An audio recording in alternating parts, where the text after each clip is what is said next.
திரு பாபு முருகவேல், அமைச்சர் முத்துசாமியினுடைய அந்த அறிக்கையில் இன்னொரு விஷயத்தையும் குறிப்பிட்டிருக்க தொடக்கத்திலேயே, கடந்த அதிமுக ஆட்சி காலத்தில் லஞ்ச ஒழிப்புத்துறை பதிவு செய்த வழக்கின் கீழே இந்த விசாரணையெல்லாம் தொடங்கி நடைபெற்று வருது. அதை இப்போ திமுக ஆட்சியில் தான் முறைகேடுகள் நடப்பது போல் பெருசாக்குறாங்க, அப்படி ஒரு திமுக ஆட்சியில் ஊழல் முறைகேடுகள் போல் சித்தரிக்கிறாங்க அப்படின்னு சொல்லியிருக்கேன். உண்மை சூப்பரான கேள்வி. அதுக்கு முன்பு சில விளக்கங்களை மட்டும் நான் இதில் கொடுத்துறேன். நான் அண்ணன் சொன்ன மாதிரி மது வீட்டுக்கு நாட்டுக்கு கேடு அப்படின்றது போல் திராவிட முன்னேற்ற கழகம் இந்த நாட்டுக்கும் சமுதாயத்திற்கும் எதிர்காலத்திற்கும் மிகப்பெரிய கேடு. ஏன் கேடுனா அது திராவிட மாடல். அந்த திராவிட மாடல் கேடு. திராவிட மாடலில் புது புது வார்த்தைகள்லாம் இப்போ வந்திருக்குது, நம்மளும் கேட்டுக்கிட்டு இருக்கிறோம், பதில் இல்லை. யார் அந்த சார், யார் அந்த தியாகி, யார் அந்த அண்ணன், யார் அந்த தம்பி, இப்போ யார் அந்த தம்பி. இப்போ இதுபோல் புதிதாக ஏற்கனவே பயன்படுத்தி கொண்டிருக்கிற வார்த்தைகளுக்கு அர்த்தம் கேட்டுக்கொண்டிருக்கிறோம், தேடிக்கொண்டிருக்கிறோம். இவங்களாம் யாருன்னு இது வரைக்கும் தெரியல. ஆட்சி கட்டிலில் இருப்பவர்கள் இது போன்ற கேள்விகளுக்கு, எதிர்க்கட்சிகள் கொடுக்குற இந்த கேள்விகளுக்கு, அழுத்தங்களுக்கு எந்த விதமான பதிலும் சொல்லாமல், சகோதரர் குமரகுரு சொல்வதை போல மடைமாற்றுகின்ற சின்ன கோட்டை அழிக்கிறதுக்கு பெரிய கோட்டை போடுவான் திமுக. இதுதான் விஷயம். அவங்ககிட்ட ஒரு பிரச்சனை வருகிறது என்று சொன்னால் அதை மடைமாற்ற வேண்டும் என்று சொன்னால் தமிழ் வாழ்க, நான் தமிழ்காரன், பரம்பரையாக எங்களுக்கு தமிழ் ரத்தம் தான் எங்களுக்கு ஓடுது, நீ சொல்லி எங்களுக்கு தமிழுடைய அந்த வீரியத்தை ஊட்ட வேண்டிய கட்டாயம் உங்களுக்கு கிடையாது, எதுக்கு இப்போ நீங்கள் எங்களுக்கு தமிழ், நான் தமிழ் தான், உடனே தமிழ், இனம், மொழி, பண்பாடு, கலாச்சாரம் இதெல்லாம் ஒன்றும் இங்கே பாதிக்கப்பட்டது, ஒன்றும் பாதிக்கப்படாது. எல்லாருக்கும் தமிழ் உணர்வு இருக்கிறது, எல்லோருக்கும் நம்முடைய பண்பாட்டை காப்பாற்ற வேண்டும், கலாச்சாரத்தை காப்பாற்ற வேண்டும், நம்முடைய இனத்தை காப்பாற்ற வேண்டும்ங்கிற நம்ம எல்லாருக்குமே இருக்குது. இவங்களுக்கு பிரச்சனை வரும்போது, இது போன்ற அழுத்தங்கள் வருகிற போது, இது போன்ற வழக்குகள் வருகிற போது தமிழை கையில் எடுத்துக்குவாங்க, திராவிடம்னுவாங்க. திராவிடம்னா முதல்ல என்ன, அதுதான் ஒரு கேள்வி. சரி ரைட், அதெல்லாம் விட்டு நம்ம இதில் போனால் இது வேறு மாதிரி டைவெர்ட் ஆகி போயிடும். அதே போல் அண்ணன் பாக்கி சொன்ன மாதிரி கருப்பு பணங்கள் எல்லாம் எங்கெங்கெல்லாம் போய் டம்ப் பண்ணாங்கன்னு சொல்லி சொன்னால், ரியல் எஸ்டேட்டு, மதுபான ஊழல், அதுக்கப்புறம் சினிமா. இப்போ ரியல் எஸ்டேட்டு ஃபஸ்ட் எடுத்துக்கிட்டிங்கன்னு வச்சிங்கன்னா, ஸ்கொயராக அங்கங்கே நிறைய இடம் விற்றுனுக்குறாங்க. எல்லாம் ஸ்கொயராக தானே இருக்கும், ஸ்கொயராக விற்கிறாங்க எல்லாம். அப்போ ரியல் எஸ்டேட்டில் பெரும்பணியான பணம் அங்கே போயிருக்குது. மதுபான ஆலைகள், 11 மதுபான ஆலைகள் தமிழ்நாட்டில் இருக்குது. இதில் திராவிட முன்னேற்ற கழகத்தை சார்ந்தவர்களுக்கு எத்தனை ஆலை இருக்குதுன்றது உங்களுக்கு தெரியும், ஊருக்கே தெரியும். அதிமுகவை சார்ந்தவங்களுக்கு ஏதாவது ஒரே ஒரு ஆலை இருக்குதா, இது என்னுடைய கேள்வி. உடனே சசிகலான்னுவாங்க. சசிகலாவுக்கும் அதிமுக எந்த சம்மந்தமும் கிடையாது.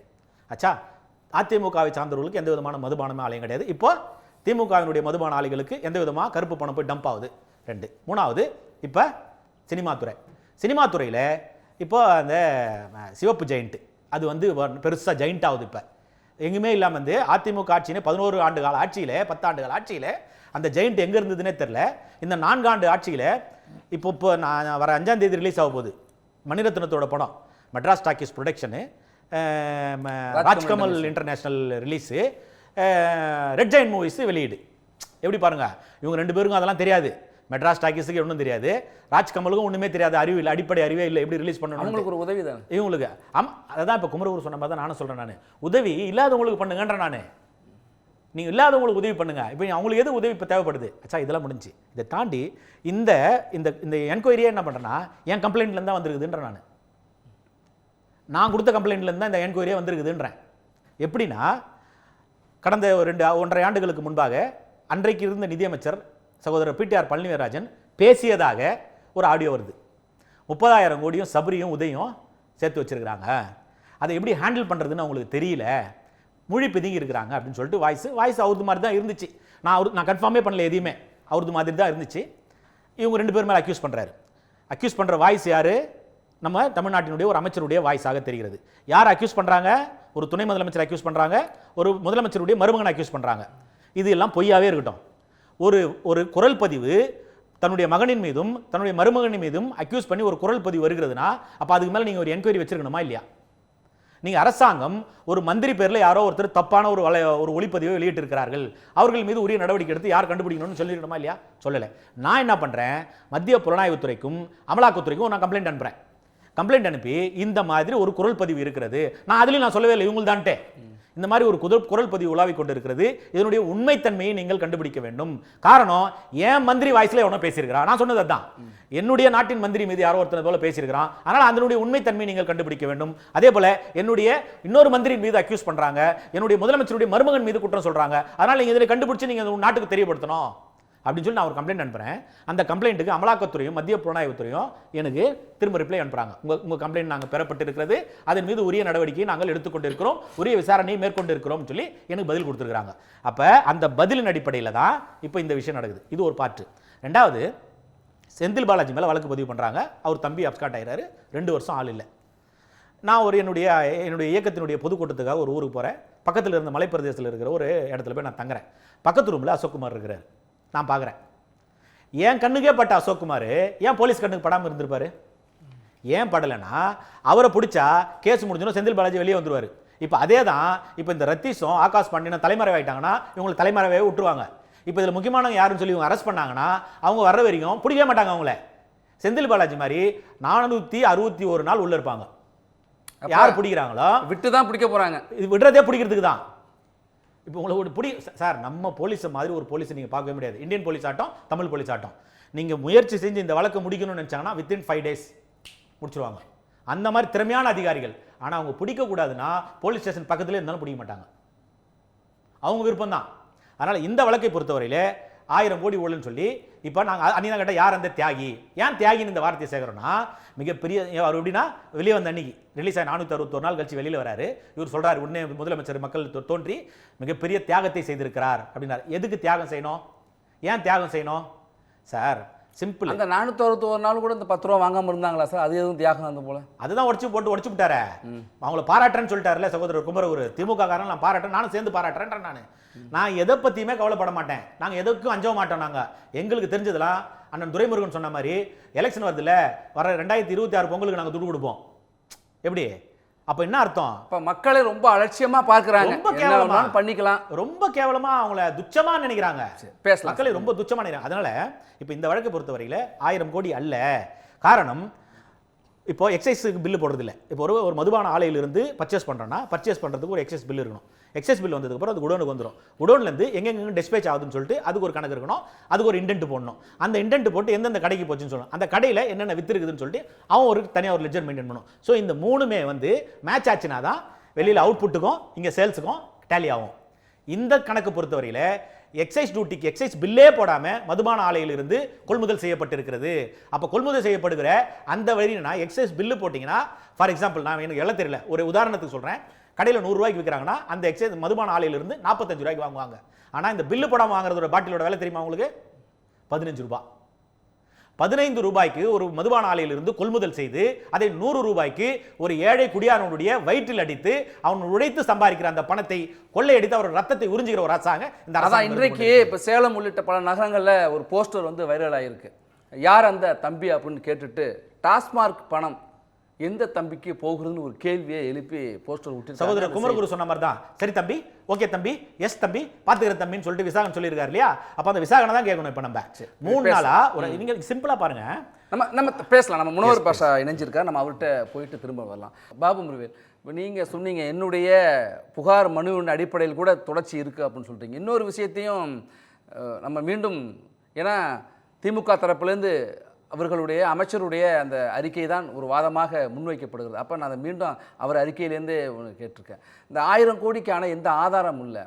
ஆதாரம் இல்லாத ஒரு குற்றச்சாட்டை அரசியல் பழிவாங்கலுக்காக அமலாக்கத்துறை பயன்படுத்திக்கிட்டு இருக்கு அப்படின்னு சொல்கிறாங்க. நானும் ஆதாரம் இல்லைன்னு தான் சொல்கிறேன்.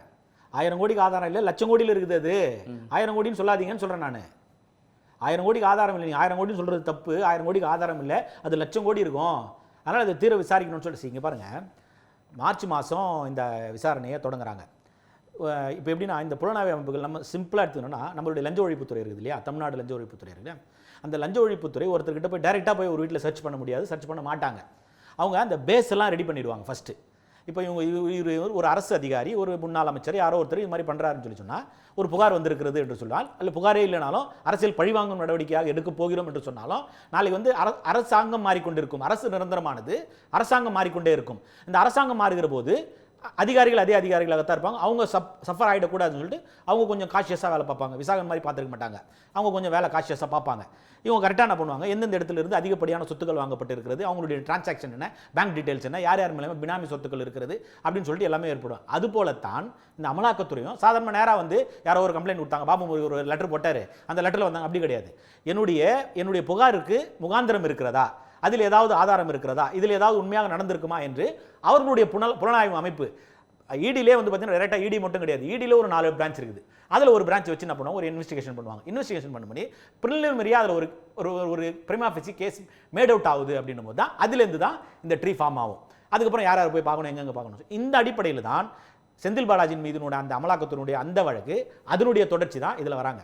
இப்போ ஒரு சகோதரர் ராதாகிருஷ்ணன் சொன்ன மாதிரி கோர்ட்டுக்கு போகிறாங்க. நான் என்ன சொல்கிறேன்னா, நான் வந்து எப்பவுமே சொல்லுவீங்களே, நீங்கள் எங்கள் மடியில் கனம் இல்லை, வழியில் பயம் இல்லை, வாய் புளிச்சிச்சா மாங்காய் புளிச்சதோ ஒரு 10 டைலாக் வச்சுருப்பாங்க. சகோதரர் குமரகுரு சொன்ன மாதிரி ஒரு 10 டைலாக், ஒரு பிரச்சனை வரும்போது ஒரு டைலாக் எடுத்து விடுவாங்க. அந்த டைலாக் அது கான்ஸ்டன்ட்டாக அவங்க திமுக காரங்க வச்சுன்னு இருக்குது. மடியில் கனம் இல்லை, வழியில் பயம் இல்லை. உங்களுக்கு தான் மடியில் கனம் இல்லைல்ல, தாராளமாக எல்லாத்தையும் நீங்கள் சந்திக்கிறதுக்கு தயாராக எடுங்களேன். உங்களை யார் என்ன பண்ண போகிறாங்க? ஆட்சி அதிகாரம் உங்கள் கையில் இருக்குது, காவல்துறை உங்கள் கையில் இருக்குது. தொட்டுப்பார் சீண்டிப்பார்லாம் சொல்லுவாங்க. நான் வேற மாதிரி பேசி விட்டுருவேன். அதாவது எப்படின்னா, அதான் சொல்றேன், அதாவது நம்ம தமிழர்கள் எப்பவுமே உணர்ச்சி வசப்பட்டவர்கள். அந்த உணர்ச்சி வசப்பட்டவர்களை எப்படி உணர்ச்சி வசப்பட்டு அதை வாக்காக மாற்ற முடியும் என்றது திமுக காரன் கைவந்த கலை. நியாயமாக போய் அவங்க கிட்ட உண்மையை சொல்லி வாக்கு சேகரிக்க வேண்டும். அவருடைய எதிர்காலத்தை மனதில் வைத்து வாக்கு சேகரிக்க வேண்டும் அந்த எண்ணம் கிடையாது. அவருடைய உணர்ச்சிகளை தூண்டி நம்ம ஏதாவது ஒன்று சொன்னால் வேற யாராவது வந்துருவாங்க உள்ள, நம்ம ஏதாவது ஒன்று சொன்னால் இது பயமுறுத்திடுவாங்க உங்களை அப்படின்னு சொல்லி பொய்யான தகவல்களை சொல்லி ஒரு வாக்கு சேகரிக்கிற விஷயம் அது ஒன்று. இது விட்டு நான் வேற மாதிரி போகிறோம். அண்ணன் முத்துசாமி சொன்னது அறிக்கையின் அடிப்படையில் கடந்த ஆட்சியின் போடப்பட்ட அந்த வழக்கில் கடந்த ஆட்சி நடந்த முறைகேடுகளின் அடிப்படையில் இருக்காங்க. இவர் எனக்கு ரொம்ப வருத்தமாக இருக்குது. தலைவர் காலத்தினுடைய அரசியல்வாதி, தலைவர் கால அமைச்சரவையில் அந்த அமைச்சரவை அலங்கரித்தவர். இவர் எப்படி தெரிஞ்சு பேசுகிறாரா தெரியாத பேசுகிறாரான்னு தெரியல. கடந்த காலத்தில் இவர் தப்பு பண்ணியிருக்கிறார், இவர் மேலே வழக்கு இருந்திருக்குது, இவர் மேலே ஊழல் புரிஞ்சிருக்கிறார் சொல்லி வழக்கு போட்டோம்ல, ஏன் அவர் உங்கள் அமைச்சரவையில் சேர்த்தீங்க? அந்த அந்த அந்த தப்பு பண்ணவர் உங்களுடைய திமுகன்ற வாஷிங் மிஷினில் போட்ட உடனே புனிதவர் ஆகிட்டார் அவர் ஏன் உங்கள் அமைச்சரவையில் சேர்த்தீங்க? தப்பு பண்ணார், அவர் மேலே வழக்கு இருக்குது, அந்த வழக்கு தான் தொடர்ச்சியாக அந்த வழக்கினுடைய நீட்சி தான் இதுன்னு சொல்கிறீங்க. அப்படி அந்த வழக்கில் சம்பந்தப்பட்ட ஒரு நபரை குளித்தலையில் பொதுக்கூட்டத்தில் இவருக்கெல்லாம் ஒரு முதலமைச்சராக கனவு இருக்கிறது, இவருக்கெல்லாம் ஒரு கேடா செந்தில் பாலாஜி என்று சொன்ன முதலமைச்சர் ஸ்டாலின், திமுகவிற்கு ஸ்டாலின் இது செந்தில் பாலாஜி போன உடனே அவர் அங்கே இருக்கு திமுகவில் ஒரு ஸ்பெஷல் வாஷிங் மிஷின் வச்சிருப்பாங்க. அந்த வாஷிங் மிஷினில் போட்டு எடுத்த உடனே இங்கேருந்து யார் யார் தப்பு பண்ணிட்டு போகிறாங்களோ அவங்களாம் புனிதர் ஆயிடுவாங்க. ஒரு 8-9 அமைச்சர்கள் இருக்கிறாங்க நம்ம அதிமுகல இருந்து போயிட்டே. அதிமுகல இருக்கும்போது அவர்களை எந்த அளவிற்கு நீங்கள் அவதூறாக பேசினீர்களோ அவர்கள் உங்களிடத்தில் வந்து சரணாகதி அடைந்த பிறகு அவர்கள் மனித புனிதர்கள் ஆகி விடுகிறார்கள். அப்ப இந்த வழக்கு இருக்கிறது, இவர் ஒரு குற்றவாளி, இவர் மீது மிகப்பெரிய கடுமையான வழக்குகள் இருக்கிறது, இவர் எந்த எல்லைக்கும் செல்லும் பதவியை தக்க வைத்துக் கொள்வதற்காக எந்த எல்லைக்கும் செல்வார் என்கிற எண்ணம் உங்களுக்கு இருக்கிறது. அப்படி இருக்கிறவர் ஏன் நீங்க அதில் வச்சீங்க? அப்ப உங்களுடைய ஆட்சிக்கு இழுக்கு வந்துடும் சொல்லி தெரியுமா தெரியாதா? ஏன் வச்சீங்கன்னா, இவர் நல்லா சம்பாதிச்சு கொடுக்கறதுல கில்லாடி, நமக்கு பணம் தான் தேவை, எப்பப்பெல்லாம் ஆட்சி அதிகாரத்துக்கு நாம் உட்காருகிறோமோ அப்போதெல்லாம் எந்த அளவுக்கு நம்மளால் முடியுமோ அந்த அளவுக்கு நாம் இந்த வளங்களை சுரண்டி நாம் எடுத்துடணும் அப்படின்ற ஒரு மிகப்பெரிய ஒரு கொள்கை முடிவோடு தான் திராவிட முன்னேற்ற கழகம் ஆட்சியில் அமர்கிறது. ஒரு எதிர்கால சிங்க பாருங்க, சிம்பிளுங்க. நான் குறை சொல்வதாகவோ தவறாக சொல்வதாகவோ தயவு செஞ்சு நினைச்சுக்காதீங்க. இந்த 1000 ரூபா மகளிருக்கு கொடுக்குறேன்னு சொல்லி சொன்னாங்க, எல்லாருக்கும் கொடுக்குறேன்னு சொல்லி சொன்னாங்களா? இல்லை. ஆனால் எப்போ கொடுத்தாங்க? அதை 33 மாதம் கழிச்சு கொடுக்குறாங்க. 33 மாதம் கழிச்சு கொடுத்தோம். முந்தனத்து பேப்பரில் 1,16,00,000 பேர் கொடுக்குறேன்றாங்க. தமிழ்நாட்டில் எத்தனை குடும்ப அட்டை இருக்குது தெரியுமா? 2,21,00,000 குடும்ப அட்டை இருக்குது. 1,16,00,000 பேர் கொடுக்குறீங்க. அப்போ 1,05,00,000 பேருக்கு நீங்கள் கொடுக்கலன்றது நீங்களே ஒத்துக்கிறீங்க. அப்போ அதுலேருந்து நீங்கள் தள்ளி வந்துடுறீங்களா? இலவச பேருந்து பயணம், விலையில்லா பேருந்து பயணம் அப்படின்னு சொல்லி ஒன்று கொடுக்குறீங்க. இது எல்லாம் விடியல் பயணம். விடியல் ஏதோ ஒரு விடியல் என்னத்தை விடிஞ்சிச்சோ அந்த விடியல் பயணம் சொல்லி அது எப்படின்னா, அது பேர் பார்த்தீங்கன்னா எங்கேருந்து கண்டுபிடிப்பாங்கன்னு எனக்கு தெரியாது. திராவிட மாடல்ன்றாங்க. திராவிட மாடல்னு சிம்பிளாக ஒரே நிமிஷத்தில் முடிச்சிடறேன். திராவிட மாடல்ன்றாங்க. இந்த திராவிட மாடல்ன்ற ஒரு வழக்கில் என்ன பண்ணுது, மதுரை உயர்நீதிமன்றத்தில் ஒரு வழக்கு வருது. வழக்கு வரும்போது ஜட்ஜி கேட்குறாரு, இப்போ கொஞ்ச நேரத்துக்கு முன்னாடி பேர்லாம் வேணாம், கட்சி வேணாம், இன்னொரு ஜட்ஜி அவங்களுக்கு அவங்க அங்கேருந்து வந்தவர்னு வச்சுக்கோங்களேன், அவர் கேட்குறாரு திராவிட மாடல்ன்றீங்களா என்ன அப்படின்னா என்னன்றாரு. அதுக்கப்புறம் அந்த மதுரையில் நடந்த வழக்கில் திராவிட மாடல்ன்றீங்களா அப்படின்னா என்னான்னு கேட்குறாரு ஜட்ஜி. அந்த வழக்கில் அப்பியர் ஆனவர் ஒரு அடிஷனல் அட்வொகேட் ஜெனரல். அவர் என்ன சொல்றாரு, நான் கேட்டுன்னு வந்து சொல்றேன்றாரு. யார்கிட்ட போய் கேட்பாரு? கேட்டு வந்து சொல்லட்டு நம்ம தொடர்ந்து பேசுவோம்.